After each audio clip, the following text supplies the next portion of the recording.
Because today, yikes. I mean, yeah, just walking from my car into the building was a struggle. I mean, there's an excessive heat warning in place. The heat index is up to 115 today. Now, the hottest temperatures will be along our western counties where air is drier.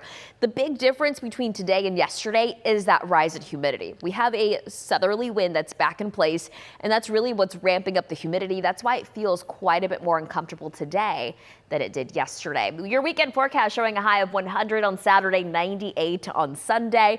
Morning lows in the upper 70s, mostly dry, sunshine, just humid. 94 degrees right now at DBU, but it already feels like the triple digits before noon, thanks to the humidity that I've been talking about. Clear skies overhead for the Metroplex, but along our far eastern counties, along East Texas, going into Southeast Texas, you see a little bit of shower and thunderstorm activity. That's where temperatures will stay in the mid to low 90s.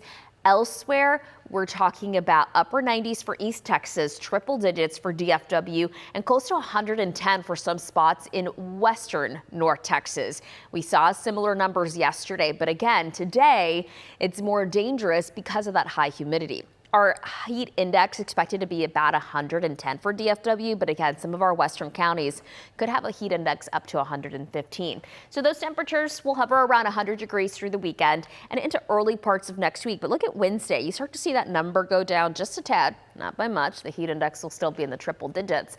That's about the time when I'm expecting this ridge of high pressure to really start to weaken some. So right now, that ridge of high pressure, what we call the heat dome, is going to hold steady over North Texas. Eventually, it does shift towards the east, and when that happens, it allows this window of opportunity for rain to return to the area. It's not going to be a lot. But it does look like between now and next Wednesday, so really only taken into consideration Tuesday and Wednesday, we could pick up less than 1/4 of an inch of rain and maybe even close to an inch in some spots across Southeast Texas.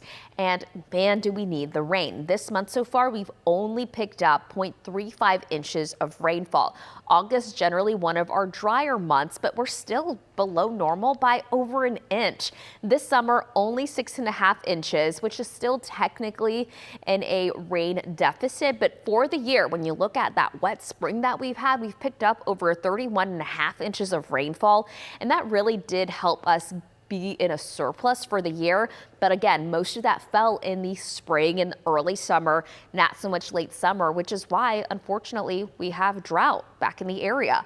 Right now, we have moderate drought along our western counties, areas in Tarrant, Dallas, even across the Red River. Now, we started the summer off droughtless, so seeing this kind of sneak back into the area is really one of those reasons why we have a lot of burn bans in place. In fact, this is probably the worst drought we've had since mid-December, which again, it's not horrible. It's not as bad as it was last August, but still something to be watching. The good news is that rain is in the forecast as early as Tuesday. It's not for everyone, but we could see some decent rain chances middle part of the week, going towards the end of the week, and even Labor Day weekend. And that brings our highs down into the mid-90s, which, I mean, for late August, early September is certainly a welcome sight. You know, I can't complain about that, Marielle. The curtain draws on SMU's football.